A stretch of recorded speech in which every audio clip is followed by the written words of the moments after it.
Told After Supper by Jerome K Jerome.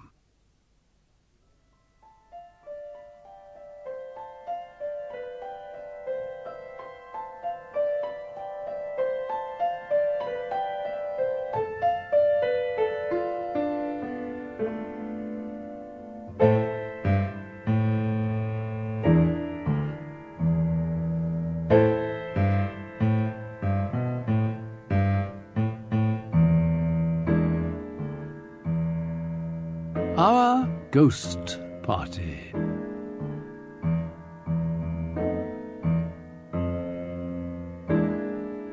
It was Christmas Eve. I begin this way because it is the proper orthodox, respectable way to begin, and I have been brought up in a proper orthodox, respectable way, and taught to always do the proper orthodox, respectable thing, and the habit clings to me. Of course, as a mere matter of information, it's quite unnecessary to mention the date at all. The experienced reader knows it was Christmas Eve without my telling him. It always is Christmas Eve in a ghost story. Christmas Eve is the ghosts' great gala night. On Christmas Eve they hold their annual fete. On Christmas Eve, everybody in Ghostland who is anybody, or rather speaking of ghosts, one should say, I suppose every nobody who is nobody, comes out to show himself or herself, to see and be seen, to promenade about and display their winding sheets and grave clothes to each other, to criticise one another's style and sneer at one another's complexion.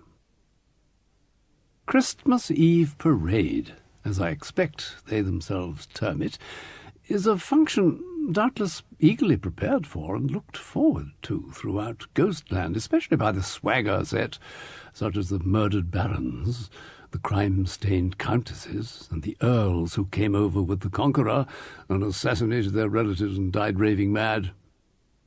Hollow moans and fiendish grins are, one may be sure, energetically practised up.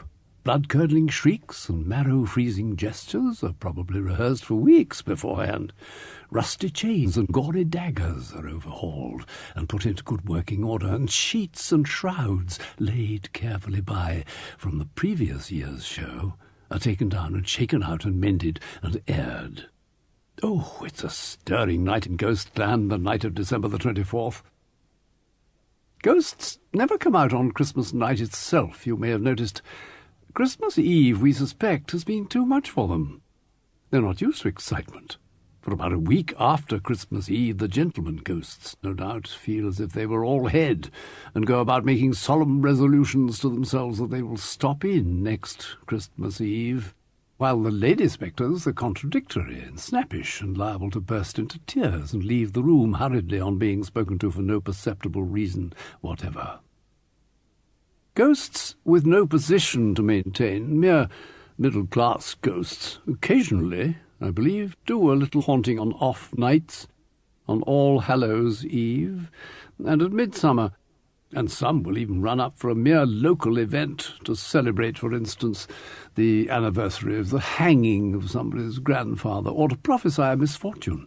He does love prophesying a misfortune, does the average British ghost. Send him out to prognosticate trouble to somebody, and he's happy.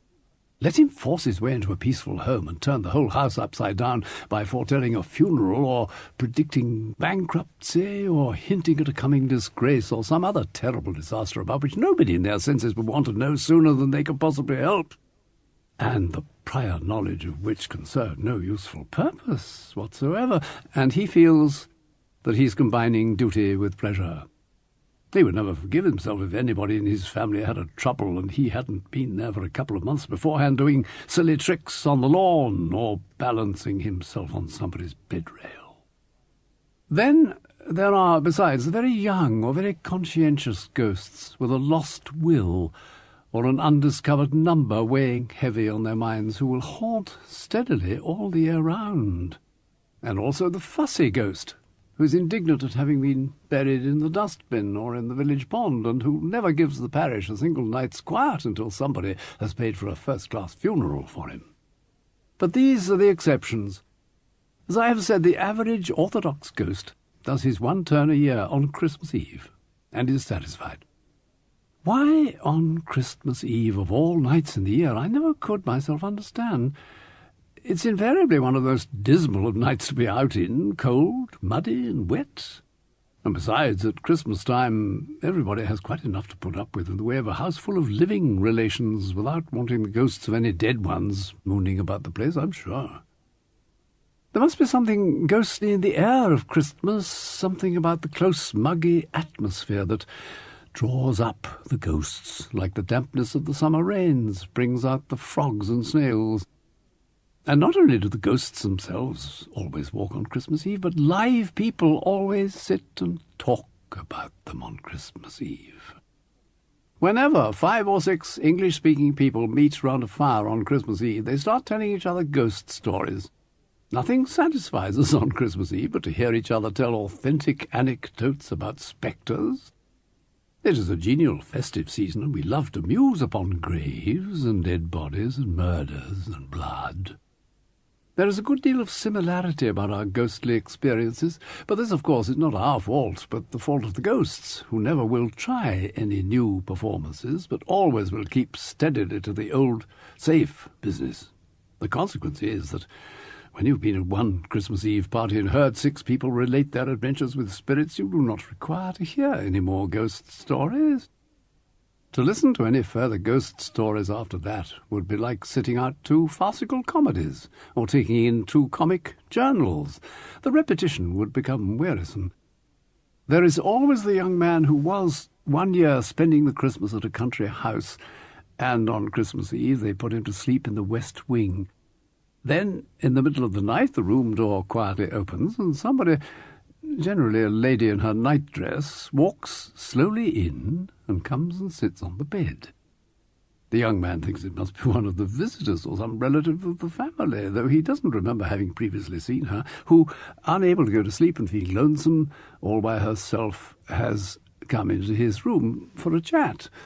He has no idea it's a ghost. He is so unsuspicious. She doesn't speak, however, and when he looks again, she's gone.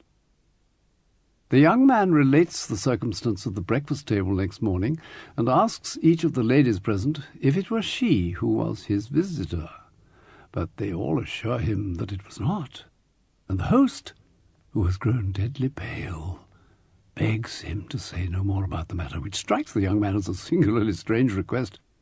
After breakfast, the host takes the young man into a corner and explains to him that what he saw was the ghost of a lady who had been murdered in that very bed, or who had murdered somebody else there. It doesn't really matter which. You can be a ghost by murdering somebody else or by being murdered yourself, whichever you prefer.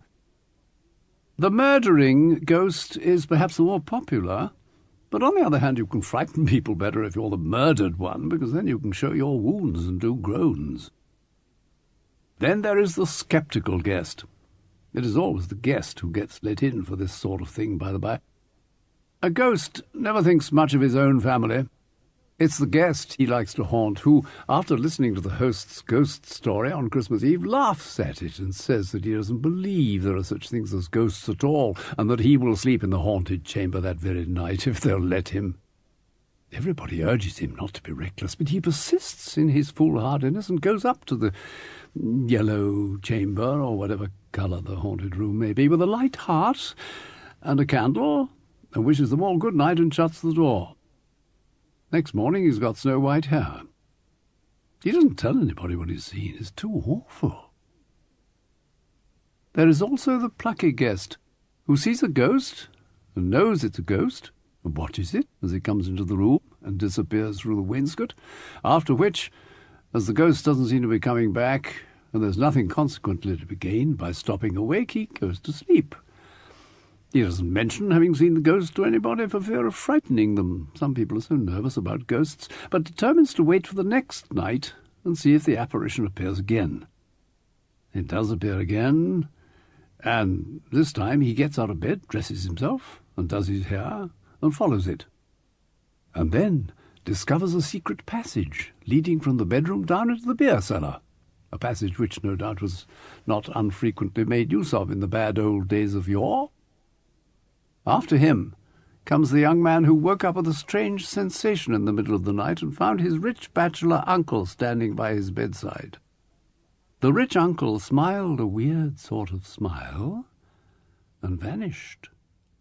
The young man immediately got up and looked at his watch. It had stopped at 4:30, he having forgotten to wind it.